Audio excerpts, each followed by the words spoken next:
You are listening to the Horse Radio Network, part of the Equine Network family. What a beautiful day for horses in the morning. You are listening to the #1 horse podcast in the world. Here is your entertaining look at the horse world and the people in it.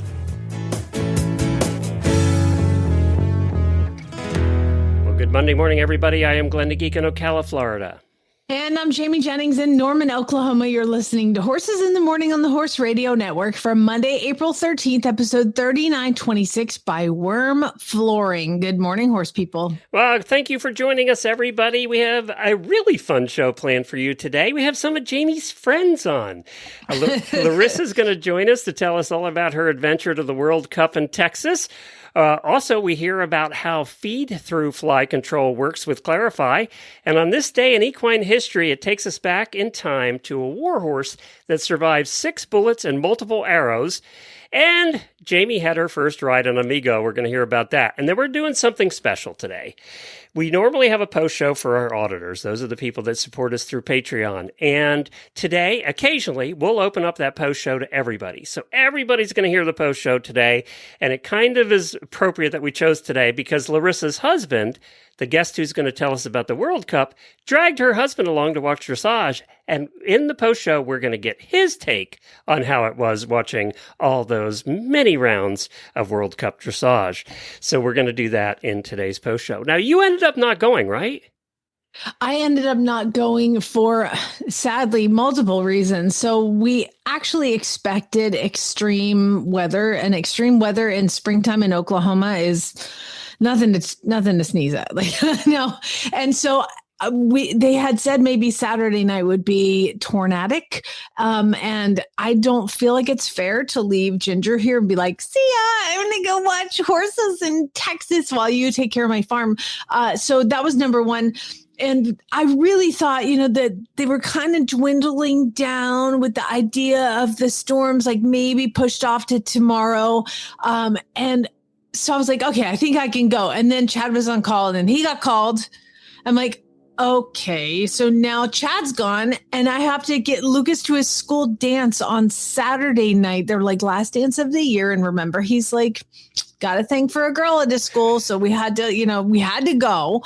So there was just too much to leave to other people. It just got to be too much. And so fortunately, Larissa's husband was able to accompany her. And I knew she would know a ton of people down there. So I wasn't super concerned. Plus, Larissa can talk to a fence post and have a conversation. So I wasn't worried about her at all. But yes, we ended up staying here. So what happened? All right. So in the Jumping World Cup, Kent Farrington, American equestrian Kent Farrington, won on Greya, delivered a dominant performance. Get this. He finished with only 4 faults over 4 days of competition.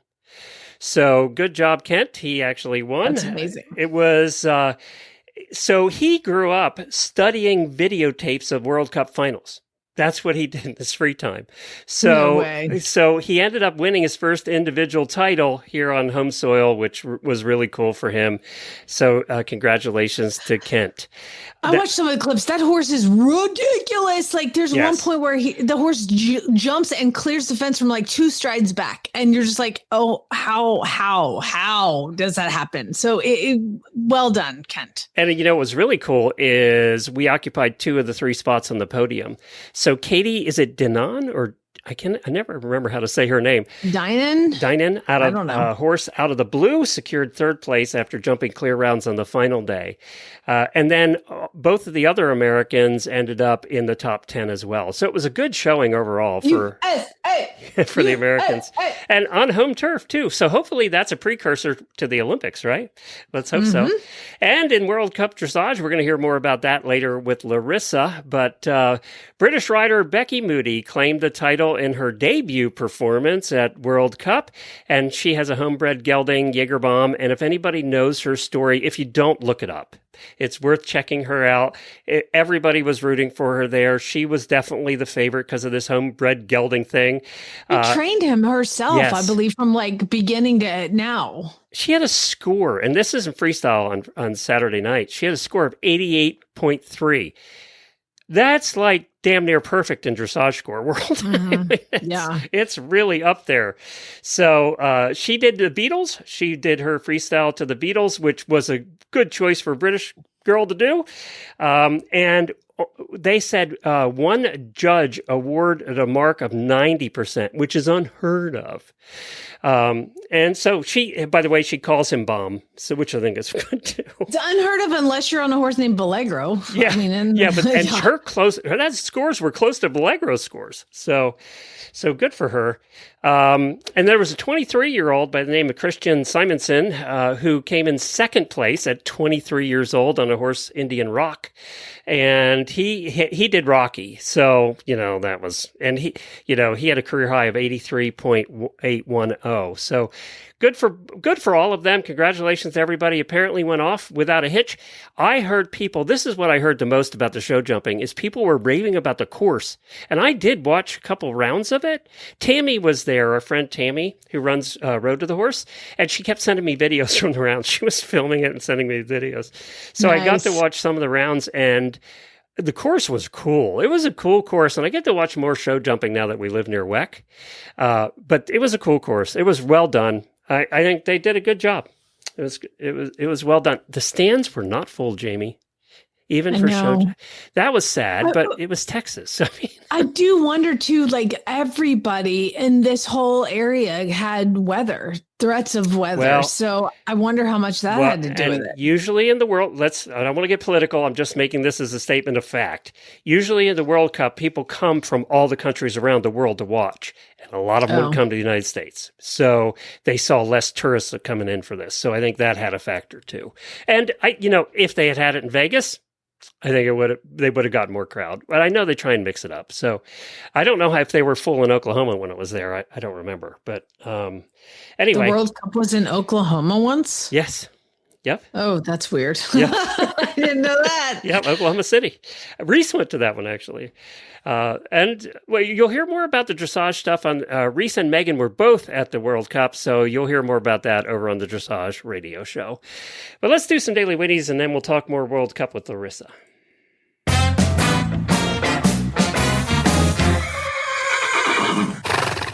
From the podcast to the barn, here's some HITM birthday wishes to keep you warm. Well, happy birthday to Allison Anderson, one of our terrific auditors, and also our friend, many years co-host of several shows here on the Horse Radio Network, Christy Landwehr. Happy birthday to you too, Christy. Also, I want to give a thank you to Ashley and Allison for their coverage of Equine Affair over the weekend. They did a great job. Ashley had a blast. She had so much fun. I don't know if you saw the picture of her doing the Barnyard Olympics. Oh my God. If you want to hear all about that, listen to Sunday's episode where she talks. She was the Barnyard Barbie, and she was pink from head to toe. Yeah. She had a blast. I did want to apologize. I edited those shows and produced them for them. They sent me the sound files and I produced them at home here. They had a sound issue on Saturday, and Jamie, you'll so relate to this. I couldn't hear. 5 minutes to Saturday's show, I couldn't hear Ashley off in the distance. Her mic died, and she didn't know. Oh, no. So I was able to, with the help of AI, this show would not have gone out on Saturday had it not been for AI helping me to fix the sound file. And it did a pretty good job considering she was coming through Allison's mic 3 feet away. And she ended up throwing that mic away. But we've had that happen to us at shows over the years. They just die. They don't last forever, and they get bounced around and stuff. So we apologize for that. Sound was fine again on Sunday. But that's what happened. If you heard it on Saturday, we're wondering what happened to Ashley's mic. I did the best I could to fix it, thanks with some help of my AI friend.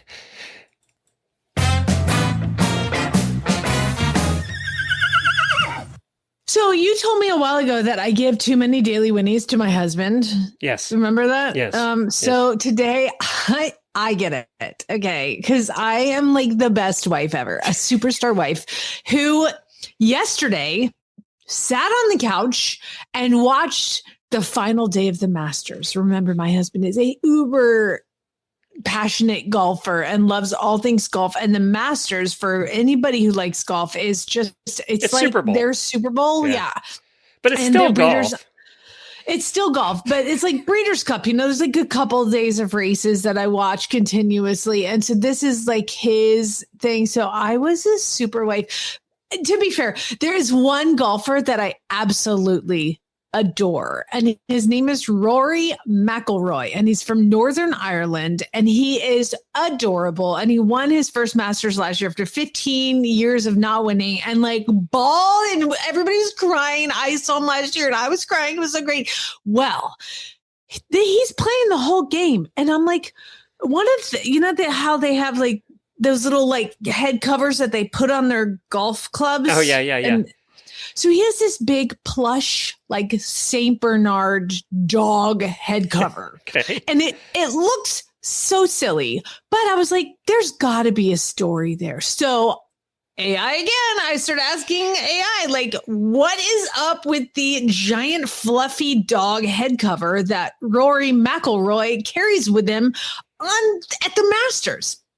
Turns out that Rory is like a super dog lover, super fan, and he has had that in his bag since he was 14 years old. Oh, wow. 14. And he has had many like different sponsors try to give him a sponsor head cover. And he's like, nope, I'm keeping the dog. And so it's so cute. And his little daughter was out there and it was so adorable. And so anyway, congratulations, Roy, because he won. And I was actually invested in him because there's like one guy that we don't like. And we're like, oh, I hope you hit it in the water. I mean, it was like this ridiculous. I was like, oh, that guy sucks. Oh, wait, his pants are terrible. Like so many people have ill-fitting pants. I'm like, you're at the Masters. Why are your pants not tailored? And then like ridiculous shirts, because I always say that sometimes when Chad goes out to play golf, I'm like, you look like the biggest douchebag ever, because it's like ridiculous. I think it's required to play golf, isn't it, though, to look that way? Sometimes I'm like, dude, he'll come out in like a teal shirt. I'm like, oh, happy Easter. You know, like it's just ridiculous outfits. It's the only place that you'll see bright orange and bright yellow and bright pink pants. It's the only place. Yeah, it's silly and they look ridiculous, but not at the Masters. You won't see that at the Masters. They all have pretty buttoned down clothes. And it's really cool too, because at the Masters, they don't allow cell phones. You can't take your phone in. So nobody's recording, you know, like holding up their phones as somebody's shooting. They're just all sitting there. That's amazing, because you go to Kentucky now and watch that event. Every jump, everybody's holding up their phone. Yeah, music concerts, everything. So it's kind of interesting to see just people. That's a great idea. Forcing them to be in the moment. Day. Yeah. Yeah. And they have like clothing. You won't see any hoochie mamas out there. Like they have, you can either have a summer dress or like khakis, no denim allowed. So there's not going to be any Houston rodeo controversy. Yes. No boobs popping out or anything like that at the Masters. It's very buttoned up. And so anyway, it was really, I like watching the Masters with him on Sundays, and the fact that it was Rory. So congratulations, Rory. I'm sure he's listening right now. Way the to go. Kentucky Derby used to be that way. I think it's gotten a little more hoochie than over the years. Dude, the Kentucky Derby is like a strip club in the middle. Hey, I saw an interesting video over the weekend of you riding your horse for the first time, Amigo. I did. I had my first ride with him as a gelding. I did try him when I was in California, but if you remember me talking about riding Amigo, his name is Jubiloso, and I go out there and he's in cross ties and he was chained in cross ties. So they like keep him chained into cross ties. And then when they let him out, they tacked him up while he was in stocks. Okay. So he's in stocks, chained in these cross ties, and there's a brick wall behind him. So, you never really know. I didn't really know what he would do when I was doing all of this with him. So they tied him up, they chained him in, they tacked him up, they let him out. And when I got on him, they'd already lunged him to pieces. When I got on him, I had a guy on both sides holding the reins. So there's a bit of like, what's gonna happen? Like, I don't know what would have happened if I didn't have guys holding on both sides of him. But again, he was so snuggly and so pretty. I bought him anyway. So I've been long lining him and I've been tacking him up. I cannot round pin him, Glenn. It is so interesting. When you go to do join up or something with him, I'm hoping it'll get better, but he has like zero boundary. And I've done a billion join ups, and I just feel like round pin work should be fairly easy.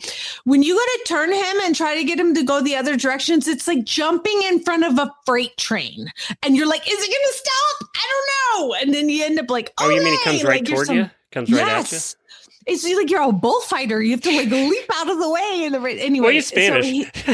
Yeah, exactly. He's a bullfighting horse. It's genetic.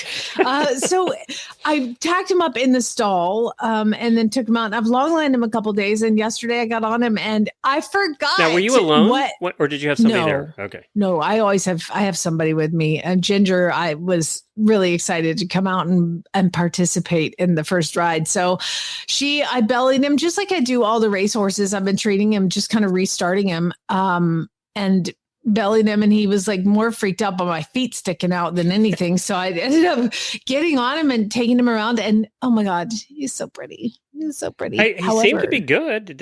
He was really good. He is 3 because I was like, oh yeah, you don't have any buttons other than somebody sitting on you.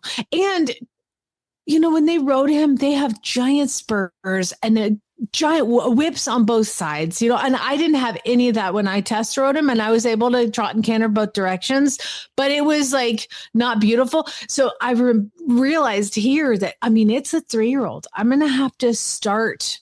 No, he doesn't move out. Like I tried to put my leg on to get him to scoot over, and nope, none of that. There's no giant spurs in his side. There's no whip coercing him. The thoroughbreds, they have some of that anyway, right? So they have some of those basic, at least how to go. Or I expect them to not have that. Right. Where I rode him, I don't know what I was expecting. I just kind of pushed all the buttons to see what would happen. And I got a little trot out of him, but that was not it. Yeah. So just going to build from there. And then we had too much rain yesterday, so I didn't get to do it again, but I'm going to do it again after the show. I'm going to go ride, because now I'm like, I want to ride him 3 times a day. How big is he, by the way? How tall is he? I got to measure him. He's probably 15 too. Okay, because when I saw you on him, Jennifer said the same thing when we watched the video. She said right away, how tall is he? Jamie doesn't look too small like she usually does on all the horses. Because we used to see videos of you on 17-hand horses, Yeah, he's got a lot of filling out and growing to do. You looked like you fit the horse size-wise. Really? Yes. I look like a giant on him. I don't know why. No. I think I'm used to seeing myself on 17 monsters. Yeah. No, I thought it was like, okay, that's a good match. That's what I thought right away. Oh, thanks. He looks great. He looks good. Yeah, he's got a lot of filling. He's like he's as narrow as a saddlebred, very narrow right now. He's just going to fill out and grow. He's only 3. And he's quite thin. By the time he got here, he was thin. And then by the time he got castrated, he was even thinner. So, yeah. So you cut 50 pounds off.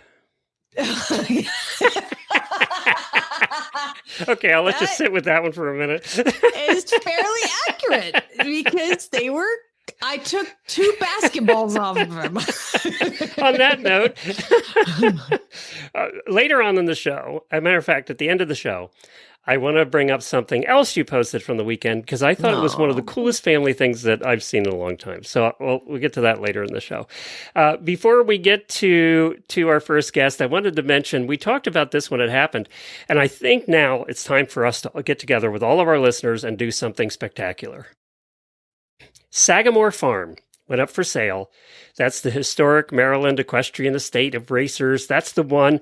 That's the one where Native Dancer was and was built by the Vanderbilts. This is not a real get together with the listeners thing. This is like oh my God, we're going to do this. We're going to do this. We're going to buy this because the price came down.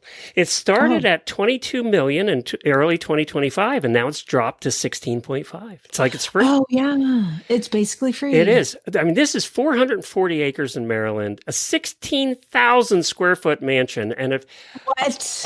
I'm not kidding. 16,000. If you go to the link I put there, Jamie, you'll see the house. It's unfreaking believable.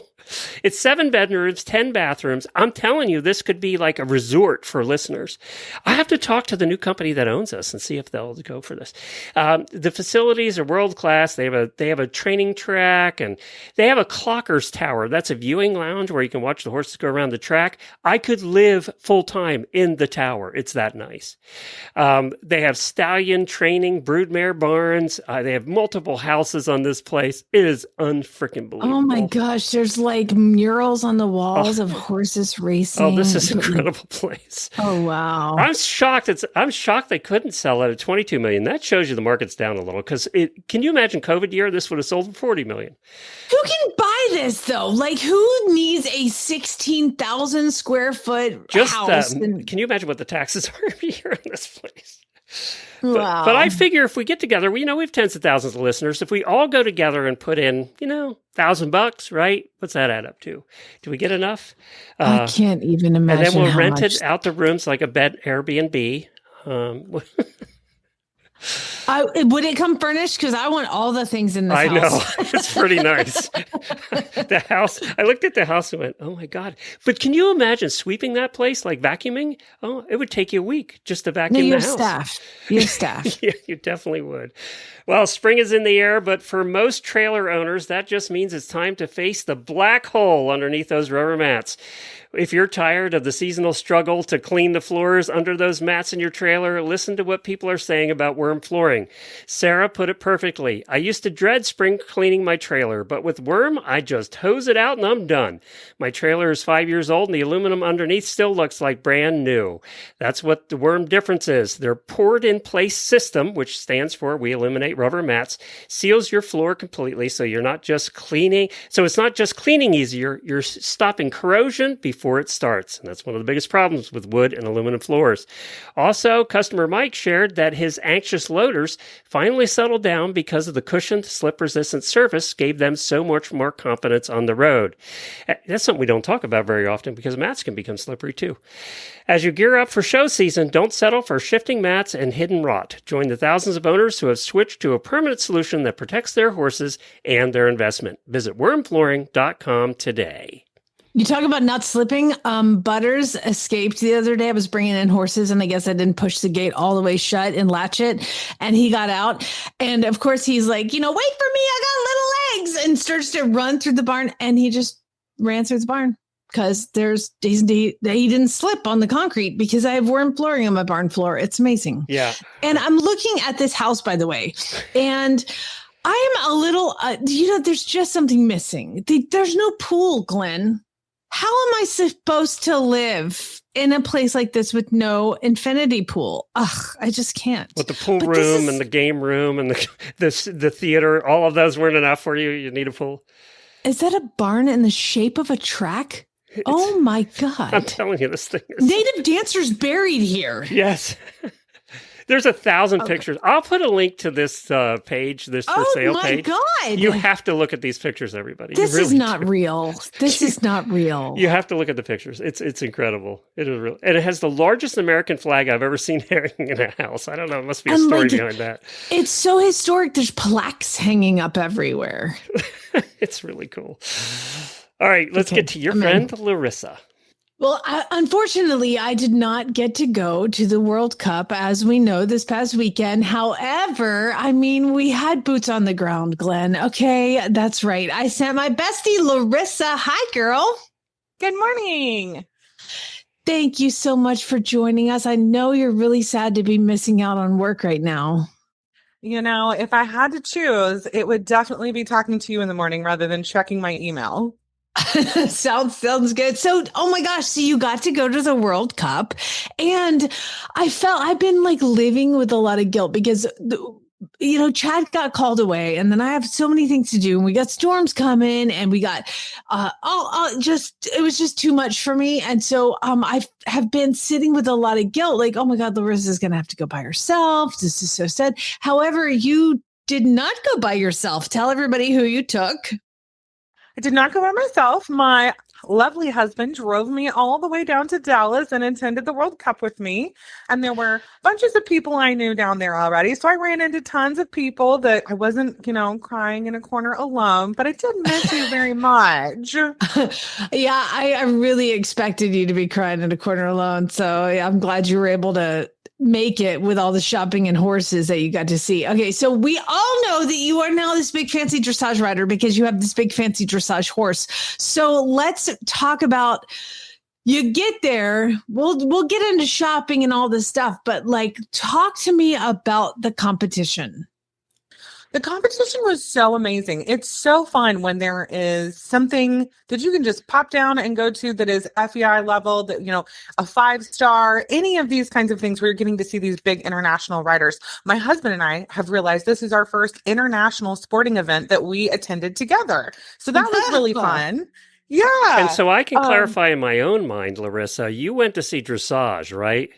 Yes, we just saw the dressage on Saturday night. I was also, fighting storms and work and kids and one thing and another. So we did not, I had friends that were down there, from 5 a.m. Wednesday from the dressage familiarization all the way to Sunday night. But we just were able to get down for Saturday night's freestyle. Got it. Okay. Which so is, if you're going to watch any dressage, freestyle is the one to watch. It's the one I figured my husband would resent me the least for. We're going to find out later in the show about that.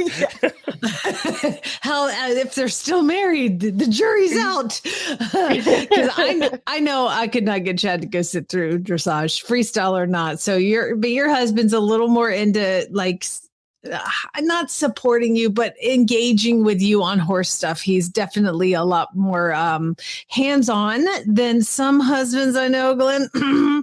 So you're sitting there, you're watching the dressage. Like, talk to me about like what the majesty of it.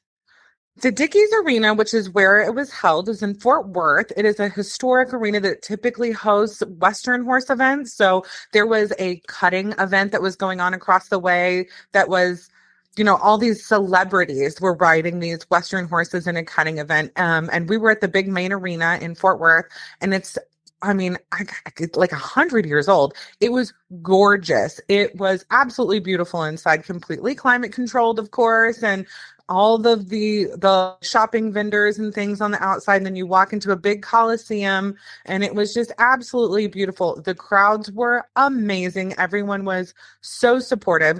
I mean, everybody was very interactive with each rider as the riders came in, cheering and talking and signs, and the announcers were talking to the spectators and the spectators were responding to the announcers. It was a really fun show to attend.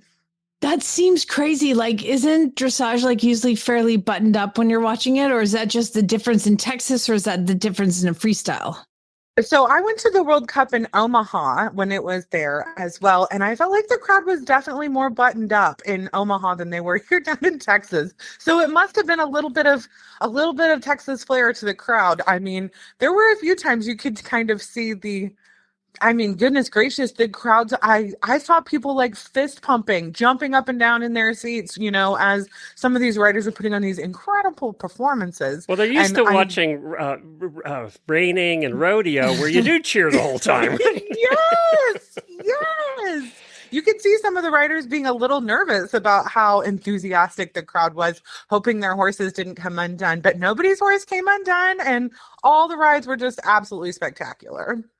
I remember at Kentucky one year we were watching, and I think it was Kyle Carter who came out, and he was doing his show jumping, and he cantered around and put his fingers to his lips to like shush the crowd so he could have like a ride by him, in the quiet. Did anybody react like that? Like, tell everybody to be quiet.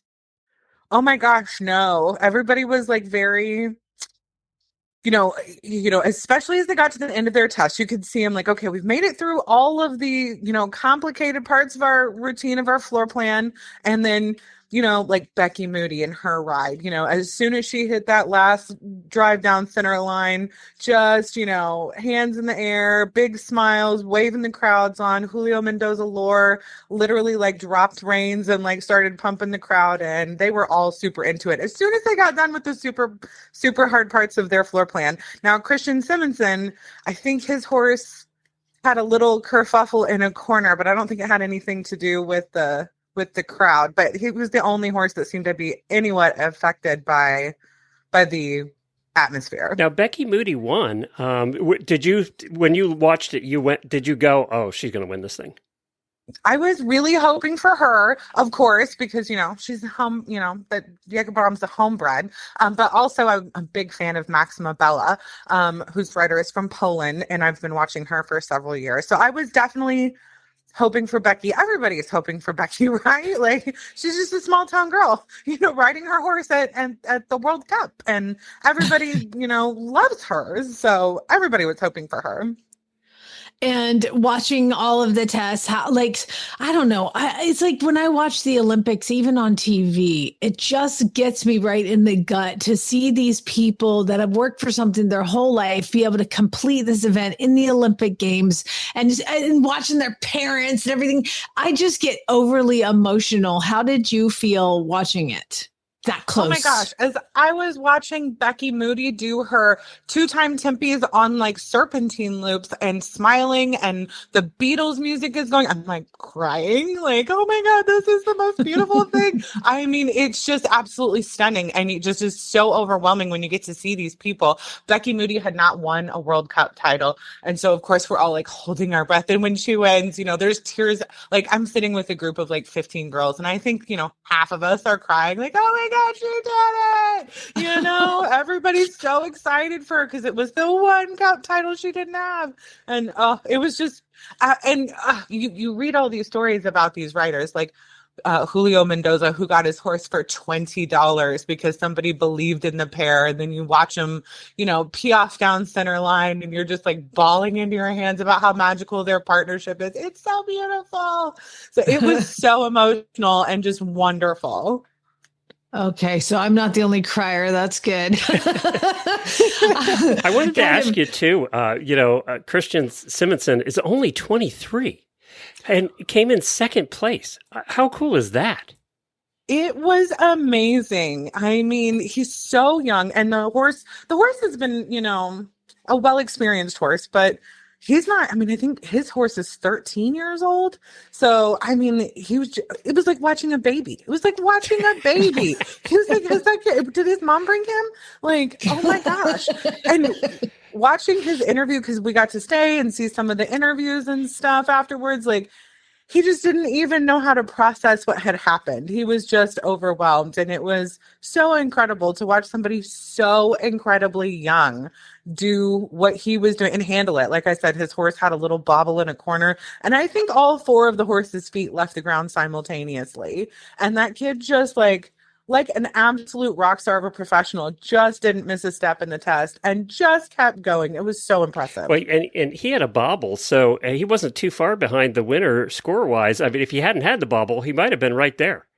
He might have. I mean, it didn't really affect the way that the horse was going, but it just, because he as a rider handled it so well, I don't think the bobble even affected his score. It was... And he did Rocky, right? Didn't he do Rocky? Yeah, he rode Indian Rock. Mm-hmm. Yeah. But he had the Rocky movie theme. Was that his? Oh, yeah. It was super fantastic. Wow. Okay. So the horses were amazing. Let's talk shopping. What'd you do? Is it like the Kentucky 3-day? Larissa and I have gone probably the past 5 years together. What was it like shopping wise? Is it like Kentucky, or is it more just dressage? I don't know. Tell me about it. It was very much like a mini Kentucky. So they had some tents set up around outside of the Dickies Arena. I may or may not have accidentally ordered custom boots. I was just going to get fitted. And then, my husband was standing there smiling like, you should totally do it. And so I did it. I ordered some custom boots and they have you have a custom new horse. You have to have custom boots to match, I mean, right? it makes sense. What I said, it's time to upgrade the boots if you upgrade the horse. Saddles next. And like, they've got this cool new 3D, you stick your leg in a machine and it 3D scans your leg, and the bootmaker takes all of your measurements and puts it together with this 3D scan of your leg to make perfectly fit boots. So that's at the LM booth. So that was really fun. I cannot wait for my boots to get here. You can never lose or gain weight again. That's exactly. Like, you're stuck there because like literally they scan your leg with a 3D scanner and send it off to the bootmaker. Wow.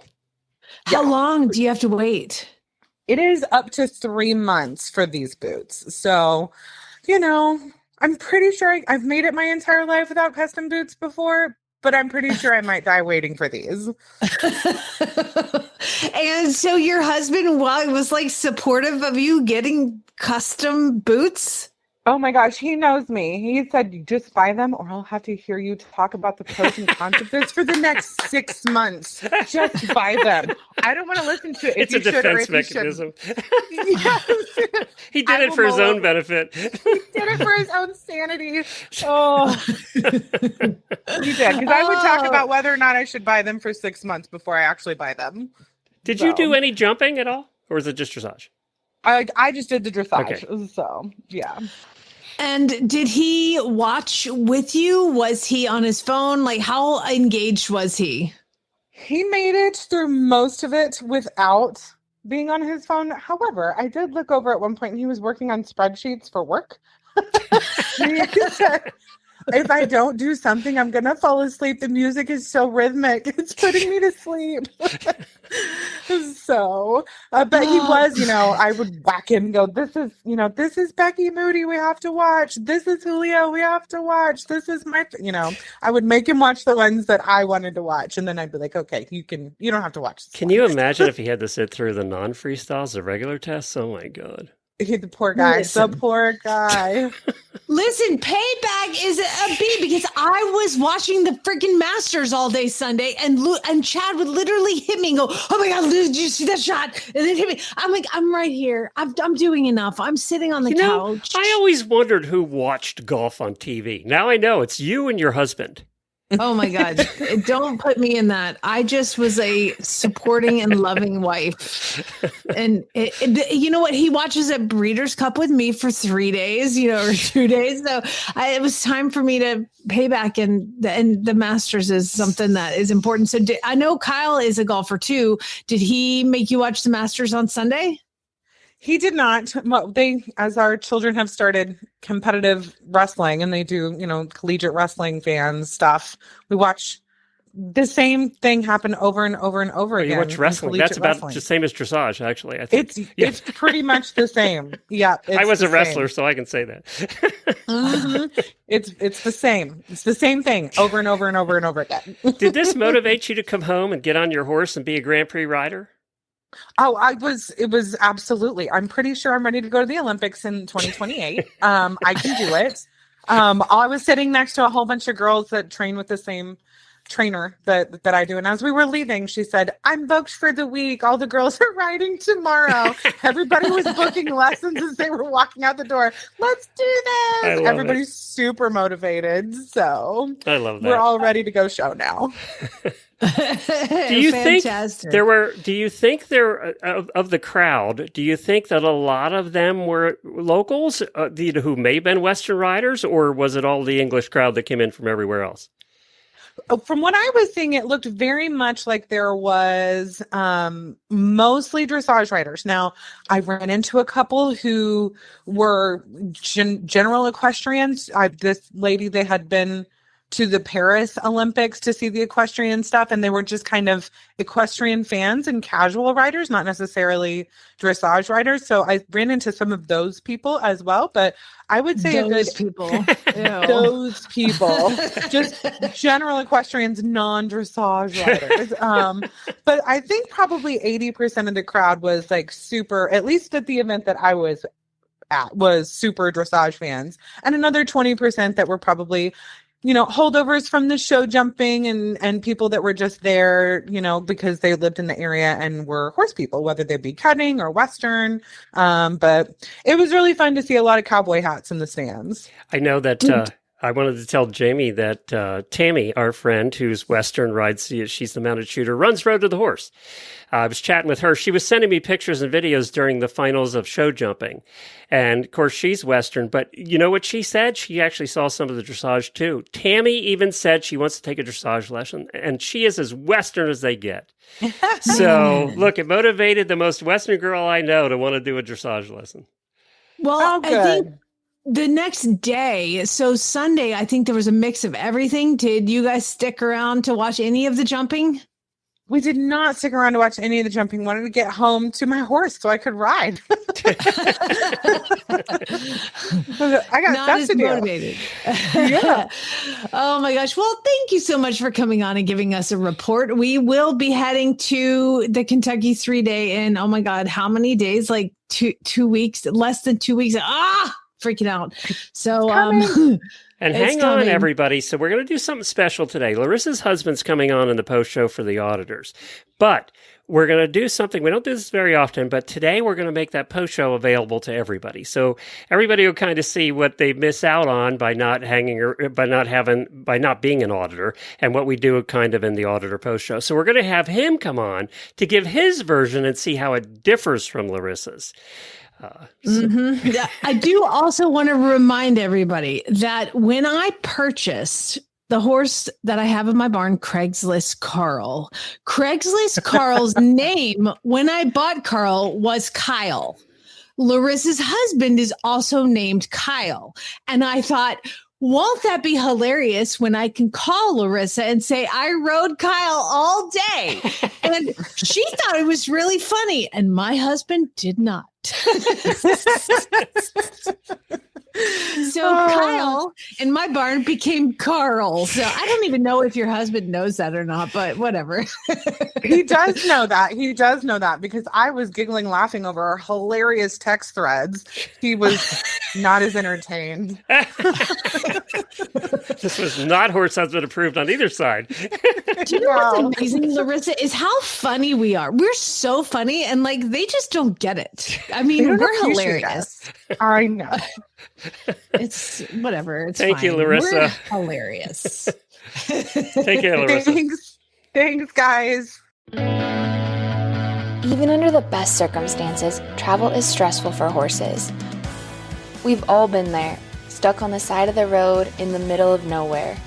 You can make the journey knowing that US Rider is there for you. Get peace of mind on the road with US Rider's nationwide 24/7 roadside assistance coverage for both you and your horse. Join today at usrider.org. Well, I'm so excited to welcome a new sponsor to the show today, and I'm even more excited that this particular product has been one that we haven't talked about in 15 years. We have Kenley Zuga with us. She's Regional Sales Manager at Central Life Sciences. Hey, Kenley. Hey, how are you? Good. So, I know many of our listeners will not have heard of you, so tell us a little bit about Central Life Sciences. What is it?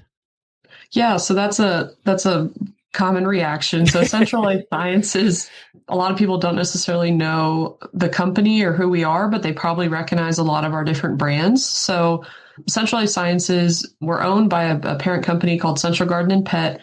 They own Pennington Grass Seed, Nylabone dog toys, Farnham in the equine world. Farnham is a Central Garden and Pet company. So kind of a big company made up of a bunch of different brands and products, but Central Life Sciences specifically, we have a lot of different divisions in the agricultural space. So we focus on insect control and livestock with our feed additives. We have products that go into grain bins to treat, bugs in grain, kind of whole bunch of different things, but mainly in the agricultural space. And Farnham is one of our other sponsors too. So, so glad to hear that. So today we're talking about one particular product called the Clarify Larvicide, and we've never actually talked about a feed-through fly control product. So how does it work? Yeah, so Clarifly is a really cool product, probably about 15, 20 years old now, which is crazy to think. But so it's a feed-through fly control product. It's a larvicide. So it's an additive that's going to go into the feed, or there's some top dress versions available where you just take a little scoop, like most supplements in the horse world, and top dress it. But the horse. So it is a powder, not a liquid. It's a powder. It is. Okay. There's different versions of it. So there are a lot of products on the market. The top dress version would be like a pellet, like a mini pellet. But there are more concentrated versions that if you had a custom feed being made or something like that, they could add the powdered version, which is a concentrate. They could add that in at like the feed mill level. Gotcha. Okay. And kind of how that works is it basically, like, we think of it as we're treating the manure, not the animal. We're just using the animal to get the product into the manure. So it basically passes right through in one and out the other is kind of what I like to joke with people. And it ends up in the manure. And the active ingredient, which is diflubenzuron, when it's present in the manure, it stops the fly eggs that are laid in the manure from hatching. So really kind of a cool, really interesting science to the product to help therefore reduce your fly load in your barn. Well, and how effective is it? I mean, is it due to all the eggs? Is it that effective? It's extremely effective. I think the kind of lab study number that we have is 96.7% effective when we inoculate manure with the product in like a lab setting. And certainly, as long as they're eating the correct dose and they're eating enough of it, any of the eggs laid in that manure would not be able to make it to the mature fly stage. So it's a really effective product. We've done a lot of studies with it. We use it on the dairy side of our business a lot. And I work a lot on that side, and we've done some different trials. Cows love to get flies. Oh my God. Oh my gosh. Yeah. Oh yeah. They're some of the worst. But we've done a lot of different cool trials and, taking pictures and hung traps up and kind of monitored it. And it's so impressive, the drastic change you can see, in the barn when you have something like Clarifly in the manure. How safe is it? Because you are putting another chemical into a body, right? I mean, right. And it is an EPA regulated product. So technically, it falls into the biorational biopesticide category, but it's a very low risk, very low toxicity product. Like I said, we feed it to dairy cows, no meat or milk withdrawal periods. We feed it in the beef world, the pig, swine world. It's really not being metabolized by the animal. So when I say it's in one and out the other, that's pretty much how it is. So it's a very safe is a hard word. The EPA is not a fan of that, but it's a very low risk product that I think horse owners should feel comfortable about using. I had, we talked a little bit before the show. I grew up with horses, and I would have fed it to my horse, any day.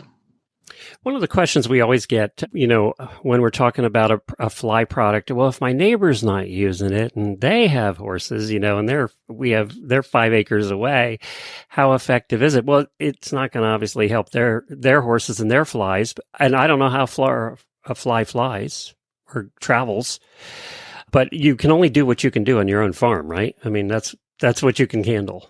Exactly. Like, control what you can control, right? So, we can't control what everyone else does, but if you've got a good fly control program on your farm, you're going to see the results of that. And some of the different fly species, mostly around horse barns, you're going to see the house fly and the stable fly being the bigger issue, and they can travel a few miles. But I always tell people, hey, think about if nobody did anything about fly control, right? How bad would it be then? So I agree with you 100%. Just focus on what you can control and at your barn, and I think it will be well worth it. Well, that's a good question too.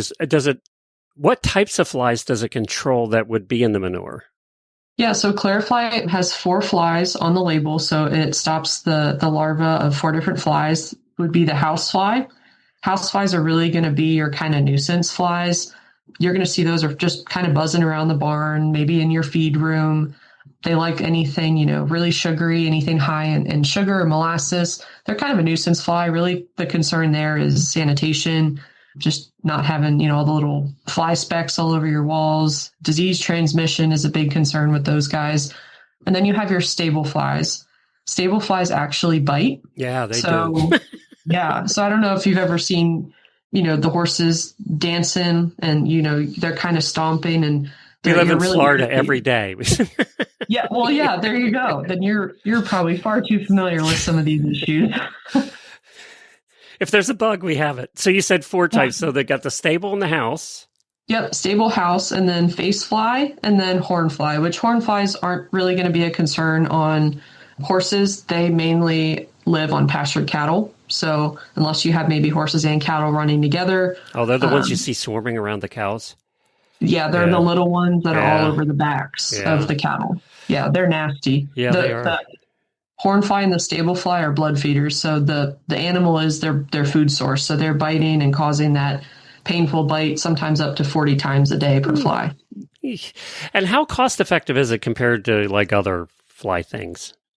It's pretty cost effective. And I mean, I'll preface this, everything has a cost, right? But I think the value and the comfort that you get, and on the horse side, I think fly control is well, look how much we spend on bottles of fly spray after bottles of fly spray after bottles of fly spray.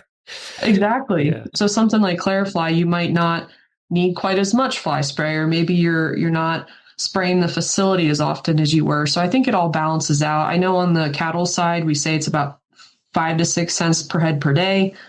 The horse side, I'm guessing it's probably around there. It also depends on how you choose to feed the product, which, do you want to go with the top dress version? Do you want to go with version that gets added to your feed? So the cost might vary a little bit there, but, I know when I had horses, it's kind of an emotional thing, right? Like we don't want to look out and see the horses just constantly irritated and just getting bit up. And so I think it's, for what it costs, for what you get out of it, I think it's extremely cost effective and it's efficient, right? It doesn't require really a whole lot of extra labor on our part. Should you do it in conjunction with other things? I mean, are you going to stop using, maybe other fly control methods? 100%. You should still, use, we really encourage an integrated pest management or IPM program. And really all that is just saying that, hey, fly control is not a single product, but it's a program. So Clarifly is a great kind of core part to that, but that doesn't mean that, you still won't maybe fly spray, or you might not still do some sticky traps, hang some fly tape, stuff like that. They are such challenging, creatures, and we need to kind of come at them from a couple different angles in order to get the best control. Manure management, I'll throw that out there. That's a huge part of fly control as well. And we really recommend the integrated pest management approach. And we actually own a product line called Starbar. So Starbar is more of our packaged goods like fly baits. We have some more concentrated premise and animal sprays, fly traps, sticky traps, the smelly traps. So that's a really good resource too, is, to use something like Clarifly in the feed and then kind of come in and use some of the Starbar products to hit some of these other areas around the farm. And one thing, I'll just throw this out there, but manure management is so crucial to fly control. I mean, if we think about the manure quantity that's produced, right, and flies lay their eggs in manure, I think 1,000-pound horse produces somewhere around like 37 pounds of manure each day, which is like 9 tons a year. So we need to make sure we have a good plan for that. And there are some products out there, that you can treat manure piles if that's a known complication on your farm. But that's something really important to consider as we're talking about like a whole farm approach for fly control. It's funny you say that. Our recent survey showed 40% of our listeners are shoveling manure right now while they're listening. Oh my gosh. So there you go. I think we're the only podcast. Perfect. We're the only type of podcast that can say that, actually. They can claim. Yeah. Yeah. Oh my gosh, that's funny. Where can people buy either Clarifly or the Starbar products? I definitely recommend checking out both websites. So centralflycontrol.com has a lot of good information about Clarifly, a lot of good resources there if you want to just poke around and learn a little bit more about it. And then Starbar, Starbar Fly Control, our website has all the information there. We work through Animal Health Distribution Network. So a lot of your local feed stores, your local farm stores are going to carry both lines of products. And on the Starbar website, I believe, has a where to buy feature. So your local store might come up, some Tractor Supplies. There's certainly a lot of online companies that sell some of these products as well. So they're normally pretty accessible. Very good. Well, I appreciate you joining me, Ken Lee. It's centralflycontrol.com is the main website to check out.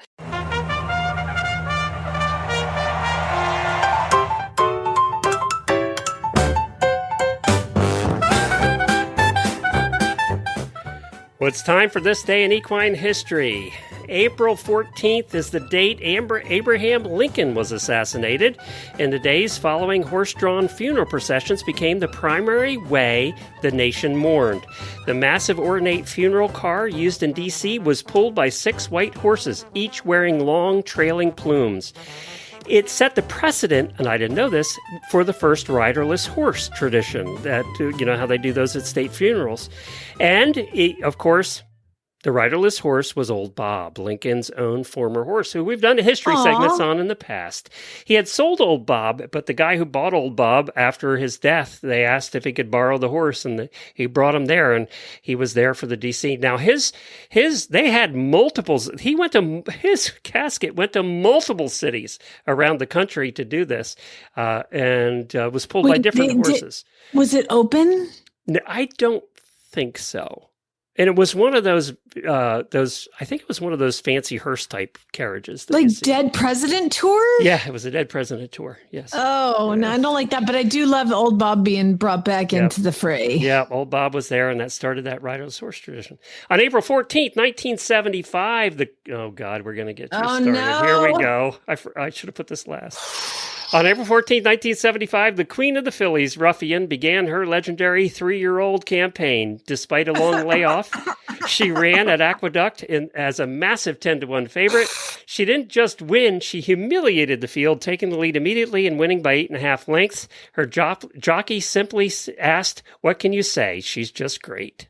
Oh, my poor little Al. Are you okay? Ruffian. You're right. No, you can't talk about Ruffian in the show. Okay. Carry on. Okay. I'll be over here. Okay. You have to pay attention to this one. You tune out when I tend to go in the 1800s. So pay attention to this. Is this some sort of like war thing? It is, but pay attention to this because it's an incredible story and it's true. Everybody knew about the Battle of Little Bighorn. Custer's Last Stand, all of that, right? 1878. 2 days after the Battle of Little Bighorn in 1878, troops under General Terry arrived to survey the carnage. In a ravine near the river, they found a bay horse standing over the body of his rider, Captain Miles Keogh. So Keogh's dead for 2 days. The horse is still standing over him. Comanche was the horse's name, and he was in horrific shape. He had 7 bullet wounds. Multiple arrows were lodged into his body. This is all true. There's written proof of all of this. The standard military procedure was to shoot the horse. Basically, come in, shoot the horse, and continue with your day. But somebody said, don't shoot him, that this horse has such incredible will to live, we need to try and save this horse. Because they wanted to save something. This was a massacre. Everything died. So they tried to save him as a living tribute to their comrades. They transported the horse to the river nearby and got him onto a steamboat where they hung him in a sling. Because remember, he had been shot several times and had arrows. They got him onto a sling on a steamboat and got him to a surgeon, because veterinary care wasn't the same back then. They got him to a surgeon. Apparently, like 4 of the bullet wounds were superficial, but 3 of them, they actually found bullets. And on this day, in this day in history, he was officially retired by General Order Number 7. The order decreed that Comanche would never be ridden again and would never do any work of any kind. And for the rest of his life, he was only on duty to be led riderless and draped in black in the 7th Cavalry ceremonies from that day on. He participated in ceremonies, and that was it. But, you know, the fact that they saved him is pretty incredible, because they just didn't do that back then. And that he actually lived through all of this. It was just nuts. And, you know, we've talked about this in the past. Comanche is stuffed in a museum. Oh God, really? Yes, and you can see the bullet marks. He still has scars from all the bullet and arrow marks. But yeah, he's stuffed in a museum somewhere. Where is Comanche stuffed? I gotta find I don't out. know where he was stuffed. I figured this is all I could get away with for your attention span on old history. So I stopped researching here, but I had to do a little more research than I normally did because it was such a fascinating story. Oh my God, he's right up the street. He's in Kansas. Comanche, the famous horse that survived the 1876 Battle of Little Bighorn, is preserved and on display at the KU Biodiversity Institute and Natural History Museum at the University of Kansas in Lawrence, Kansas. There you go. You can go see Comanche today. Although I think stuffed horses are kind of weird, but you can go if you want to. When I was in Ireland, we saw a famous racehorse's skeleton that was in a museum. I think that's less creepy than stuffed. Oh man, this is really tough to look at. I don't want to see these pictures anymore. Bless him heart. Poor little lot for Comanche and for Ruffian. So on a happier note, we'll end this show on a happier note. You posted a video that made my day, and I don't know if it's because obviously I'm almost part of your family. We've been together so long, but when I saw that video, do you want to describe it, or do you want me to describe it? You can. So you posted a video of Chad getting home from flying, right? He was in his official, by the way, I think that's the first time I've seen him in his captain's outfit. Yeah, he had just driven in. Yeah, he looks very official in his captain's outfit. He looks very, very official. One of those good-looking pilots you see walking through the airport. Mm-hmm. Yeah. So he pulls up, and then you said that Lucas has a dance that night, but it was what kind of dance? Was it? So it's called the Recycle Ball, and he goes to this bougie school that has recycling, and it's powered by the sun, and it's very in Oklahoma they have a school like that. I know. I mean, seriously. And so they had the Recycle Ball, and you're not allowed to wear any new clothes. Like you're not allowed to buy anything new. Go buy a dress. Yeah. No, yeah, I don't think the girls really went for that because I saw some of them. I was like, good Lord. But it's a middle school dance, and they swear they make it like prom. But Lucas was with the boys, and the theme was space, with Artemis and all that landing. Yeah. So once I've read that it was space, I decided to rummage through Chad's closet and find one of his flight suits when he was colonel and sell the colonel patches on it and everything. That's one of the onesies they wear. I call them onesies. Yes. I call them footy pajamas. Like they go to work in pajamas, but they're like flame retardant and very expensive. But so I was like, Lucas, try this on. Oh my God. It basically fit. So your husband had no idea this was happening, right? No. So we were supposed to leave for the dance at 7:30, and Chad pulled in at 7:25. It was crazy. So we were walking out the door, and so I didn't tell Chad that I was doing it, and I just had Lucas come out and surprise him. And you can see the maybe I'll post that. You know what? I swear to God, every listener has seen it already. You can go to my Facebook page. It's on there because it is so crazy. The reach of that video, Glenn. Do you know who commented on that video that there's so many people that commented on it that I was really touched by, a lot of Air Force people, past people in Chad's life and in my life and people that I grew up with in Atlanta. But do you know who commented on it? And I was just blown away. I didn't even know I was Facebook friends with her. And it is the doctor who delivered Lucas. Dr. Really? Baldwin. She commented on the video. She was like, oh my God, I love seeing this so much. And I'm like, wait, what? She delivered him, pulled him into this world. And I didn't even know we were Facebook friends. So I thought that was so cool. That was really, cool. Really neat. I love Chad's reaction. First of all, I thought he was going to burst into tears for a minute. But he was shocked by, and I was shocked by, I think all of us that known you for a long time were shocked by the fact that his flight suit fit Lucas. And Chad was like, it fit you? And I think you could see the realization on Chad's face of how big Lucas is now. I think it was one of those that just hits you, right? That's what I think it was shock was. It was the fact that he fit. And he did. The only regret that I have in having a child is that when you have a child, life somebody hits a fast forward button. And all of a sudden you look back, you're like, how was that 12 years ago.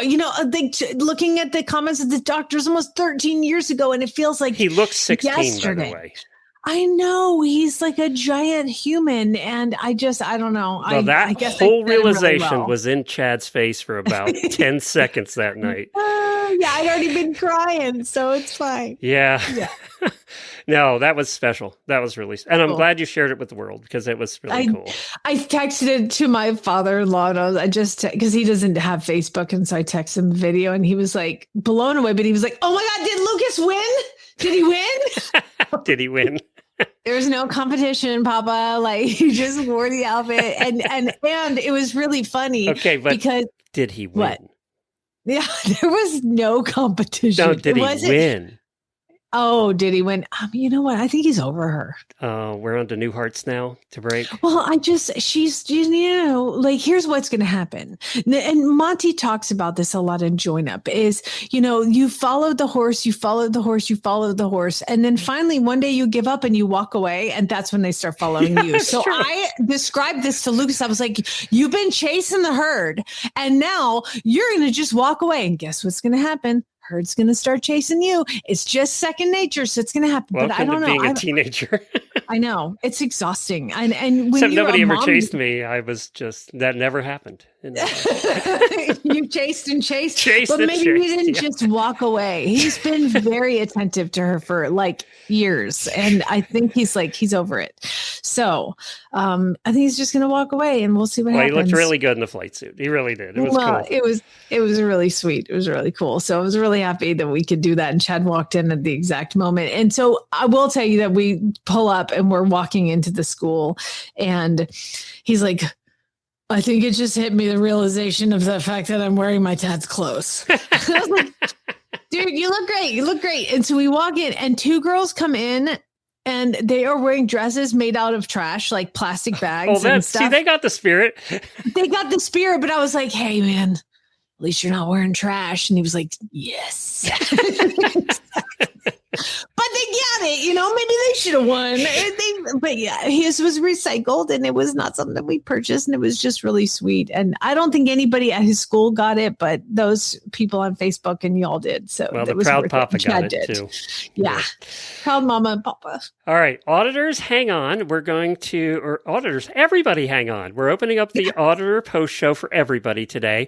And we're going to hear from Larissa's husband to find out how he liked World Cup dressage right after we close the show. So you just don't stop listening when you hear the music. You just keep going. That's how it works for the Auditor Post Show. And everybody will get it today. I did want to mention that tomorrow's the endurance episode. And then Jamie and I will be here on Wednesday and Friday. Get your weird news into Weird News at horseradionetwork.com. We're going to be giving away the prizes on Friday too. So we're going to have Friday prizes for really bad ads. So get your ads in to Jennifer at horseradionetwork.com. And also, let me remind everybody that if you are going to the Kentucky 3-day, we are going to do a meetup at New Vocations on Thursday night. It starts Wednesday, so Thursday night at the Open Barn and Barbecue. Tickets are free. Just go to New Vocations. I think it's horseadoption.org. You can go to their website and just sign up to get tickets. They're free. They just know you're coming. And we're going to all be there hanging out. So hopefully y'all can join us. Is that next week? Oh, my God. Is it really? Let's see. Yeah. Next. Oh my God. Next week. All right. Everybody just had a panic attack that's going now after we mentioned that. All right. Spade Neuter Geld. Keep listening. We did not swear in the post show at all. So it's safe for work. Time for the Auditor Post Show. That because we didn't swear. This is safe for kids today. I know. You can just turn that off. Yeah, just turned it off. Safe for kids today. We're having Larissa's husband on. What's his name again?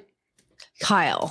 Okay, so we're having Kyle on, and you met Larissa when you moved to Oklahoma. Is that right? Or did you know her before? No, I didn't. I moved here. And if you recall, the first couple weeks, months of me living here, I was really struggling, really not. Depression had set in. depression had set in. I left. Yeah. So, Dust Bowl depression had set in. I guess I sounded really sad because I got an email from Larissa or a Facebook message and was like, "Hi, my name is Larissa. I have horses. I live relatively close to you. And you sound like she a listener? Yes. I did not know that. Yeah. She's like, you sound like you need help. I didn't know that she was a listener. And that's how you two met. That's how we met. She was a listener. She's used to commute. She doesn't listen anymore. She's over it now. She's friends with you now. She hears it once. She doesn't hear it twice. If you know me, don't listen to me. It's too much me. Yeah. So that's how we became friends. Was she was a listener. She invited me to lunch, and it was just really sweet because I didn't know anybody, and I was living on a farm by myself during COVID with a child. It was just a mess. So that's how she met me, and we've been friends ever since. Makes me happy. So we're combining this. We're going to talk to her husband about his adventures over the weekend, and also it's our horse husband segment for the month. So here you go. Well, hi, Larissa's husband, Kyle. How are you? I'm good. How are you? Good. Thank you for joining us and doing this. We really appreciate it. So at what point did you find out you were going to have to head to Texas to watch 85 rounds of dressage? I guess it was about 3 days prior. So, and did you have any resistance, or were you just so happy to spend the time with your lovely wife? No, I was actually more than happy to drive her down and hang out. I was planning on getting some work done while I was there. That didn't happen. But no, she said the opposite. She said she caught you doing spreadsheets at one point during the show. She did, for sure. It turns out dressage music makes me want to go to sleep. So I pulled out my phone and started working on spreadsheets in an attempt to not start snoring in the arena. So you obviously, she's a dressage rider, so you've seen dressage. Now, luckily for you, it was freestyle. Can you imagine if you had to watch regular dressage tests for that long? With no music. I don't think spreadsheets would have saved me. Can you understand all of it? Now, at that level, I will say, and I'm a horse husband too, and I've seen the high-level dressage, and I will say at that level at freestyle, it is a whole different experience because these guys are really good, and you can appreciate the horses and what they do because they do things you don't normally see, right? Yeah, absolutely. It was really neat. It was kind of a brain disconnect for me because if I watched the horse and the music, they weren't exactly in time, so it would throw me off a little bit. But it was really neat. The sound was bouncing off of one side of the arena though, so it some of the music would sound really strange. Oh, you had an echo almost?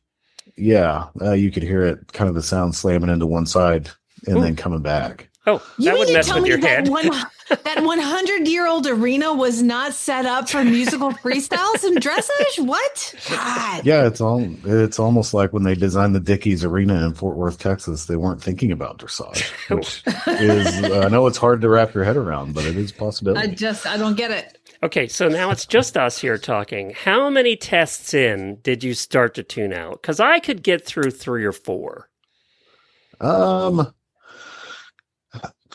I think because I've never been to a high-level event like that with the freestyle, it took a little bit longer than that. However, I was misled by my wife into thinking there were only like 8 or 9. And then I became quickly aware it was basically a round of 16, I think. So, which doesn't sound like bad. That doesn't sound like a lot if you're watching show jumping, but when these tests are like 10 minutes long, I mean, it's like they go on forever. Yeah, it was I don't know, probably 3 or 4 in.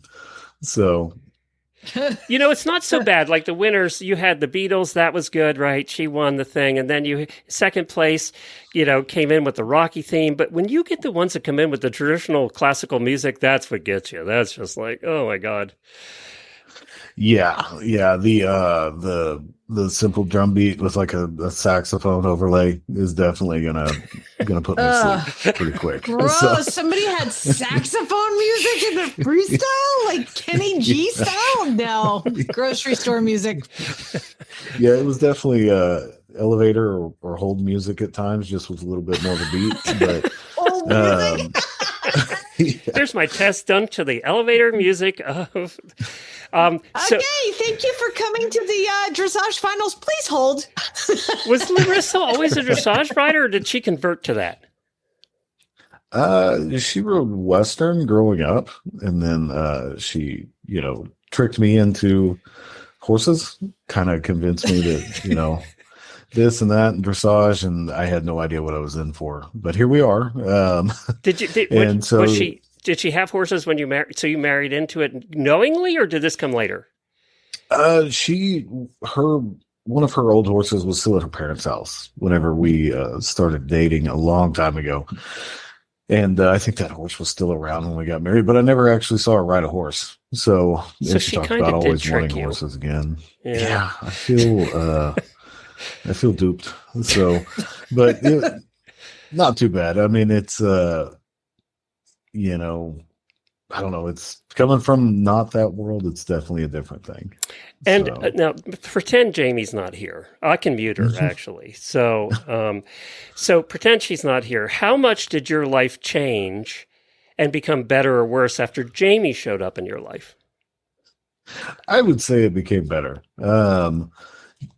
Jamie, most of the other dressage ladies, my wife doesn't, she likes them. They're friends and stuff, but they don't necessarily hang out and have relationships past that. Whereas Jamie, they do. So I would say better.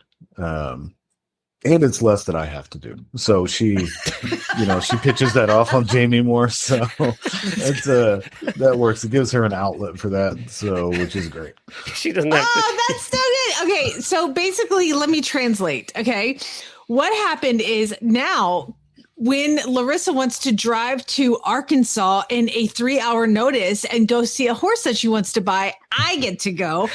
And the cool thing is those other dressage riders don't get drunk with his wife, but I do. Yes. And also doesn't have to listen to bitching about horses, which we all get tired of, right? So yeah. And Jamie's a way better, like I tell everybody I'm just her enabler. I like to see her happy. So sure, buy the horse. We have to talk to you about that. You condoned custom boots? Yeah, I saw it as saving myself around $1,500 because every other boot, now I'm taking tally as we walk around this place, and every other custom starts around $2,500. So when that one came in right under $1,000, I was like, buy the boots. Oh, that is pretty cheap for custom though. She did good. It's like it was free. Yeah, basically that's what I keep getting pitched.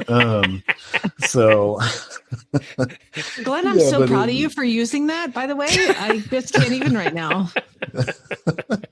They were free boots. And I told Larissa that the boots were free, Glenn. And let me tell you why. Because they didn't have to pay for their World Cup tickets because Kyle ended up with my press pass and Larissa had her press pass. So it was free. So the boots were free because they would have bought the tickets anyway. Oh my God. I saved. Exactly. You're welcome, Kyle. At the price of those tickets, it probably is the same price as the boots, actually. Mm-hmm. Yeah, it was perfect. They had about a 30% occupancy when we were there, so I probably could have come by tickets. But yeah, it was. That is one thing that was commented on is even the show jumping was not full. Now it's a big stadium, but in Europe that would have been full.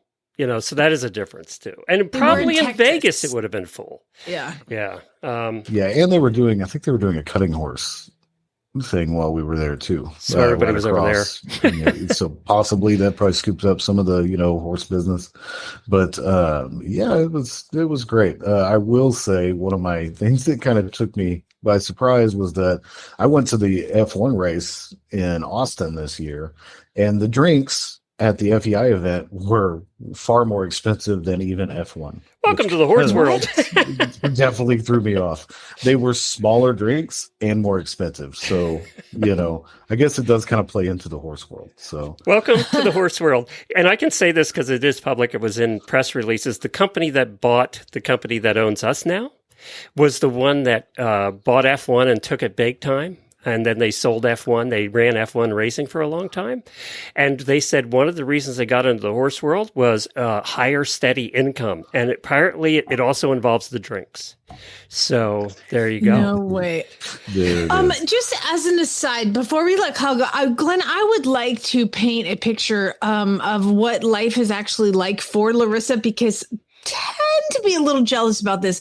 Her husband, Kyle, will go out and put a halter on a horse and lead it around and feed them and dump water and clean the water, and give them water and have the children pick up poop. Like, it's a whole family interactive adventure at their house, unlike my house, which is why I'm friends with Larissa, because I have to have somebody to hang out with during the horse thing. But her whole family's involved. And Kyle's actually a pretty impressive horse husband. He's very capable. Oh, well, thank you. Silence. Yeah, I know. I was waiting. I wasn't going to jump. He's like, no, I'm not. Now, Kyle, the reason partly that I do it and help out around here is because I want the exercise. I kind of view it as farm. It's just my exercise. I go outside and do stuff to get exercise. Is that the reason you do it, or is it actually for the altruistic thing of hanging out with your wife? Yeah, both. I call it farm yoga. It's my farm yoga. Let's be real here. I have got to brag on Kyle because you just did what? Tell everybody what you just did. I went to the FEI with my wife. No. Kyle just got his black belt in which sport did you get your black belt in? In judo. Oh, wow. In judo. Yeah. So he don't need no exercise with the horses. He does it because he loves his wife. Now, judo's less kicking and more rolling around on the mat, right? Yeah, throwing and things. Yeah. So it's control. pretty much the art of throwing a human body. And then... Well, congratulations. That's hard. That's taken a lot of years. Yeah, it was fun. So kind of how Jamie and Larissa do horses, I do that stuff. So it's an outlet. Is that really something you started later, or have you always done it? No, I started later. Wasn't something that I could do because of work and stuff, and now I can. So I started with my kids. Oh wow! And why'd you pick judo? I'm always curious why people pick the individual discipline. Well, we do judo and jiu-jitsu, so it's I don't know. If you've ever seen me, I'm definitely built for picking people up and throwing them. I'm short and stocky, so it kind of plays to my my good side. So, Kyle, I was a wrestler in high school, and I was the tall, very skinny kid, and I would wrestle against guys like you, and I hated that because I was the tall, lanky one, and I just, you would think that would be an advantage, but it's not in wrestling. Yeah, it's I hate going against tall, lanky people. So I think you can, if you probably interviewed those people, they'd probably say the same thing. Same about thing, you yeah. Yeah. Well, congratulations. Black belt's no small thing. Thank you. That's great. What do you still work? I do. I'm at my office right now. What can I ask what you do?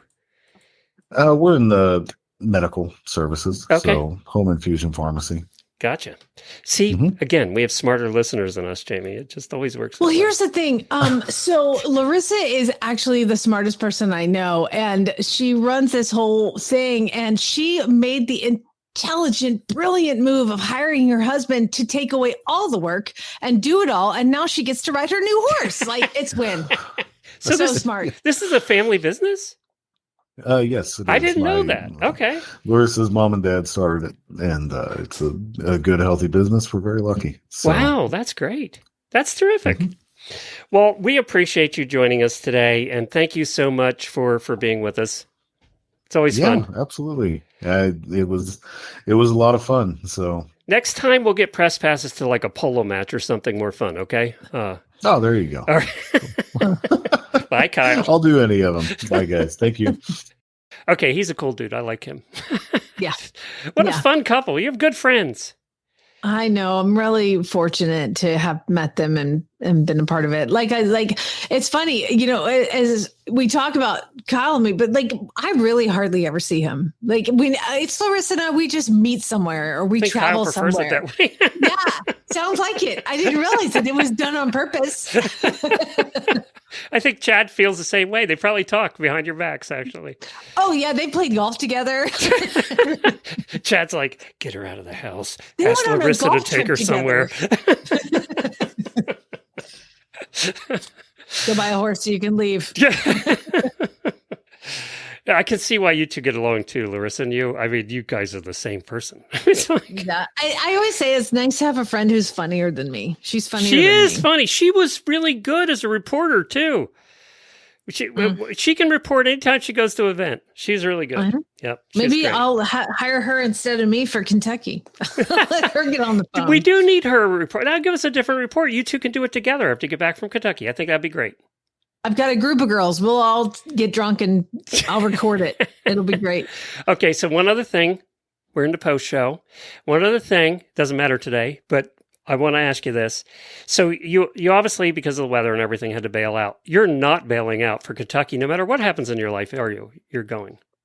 No, I mean, no. I mean, that's a non-negotiable. Dressage for a night. There have been many years now that I've been walking around the Kentucky 3-day on the cross-country course, staring at my phone because, like, the nothing is coming. Yeah. You know, like the tornadoes. And then the one year way. we had a tornado in Kentucky. So yep. Couldn't get away from it. Just they follow me. So no, I will not be missing this. Lord willing, the creek don't rise. So I'm knocking on wood. But my plan is to make it. To be honest, I was trying to figure out like buying tickets and buying plane tickets because I fly for free. So it's extra painful to pay for airline tickets. But I always buy them for this. But I kind of forgot. Oh my God, you might not get there at all. So I'm non-revving. I'm gonna try. You'll be at the airport for 2 days. I know I might, and who knows? But I'm starting Wednesday morning at 6 a.m. I'm gonna try to catch the first flight, and I fly to Dallas, and then Dallas to Lexington is my plan. But you know what? It's gonna be an adventure. It'll be fun. It's gonna be fun. Type B fun. Type B fun. Congratulations! You made it through another post show. Thank you for all your support. Now, go ride your horse.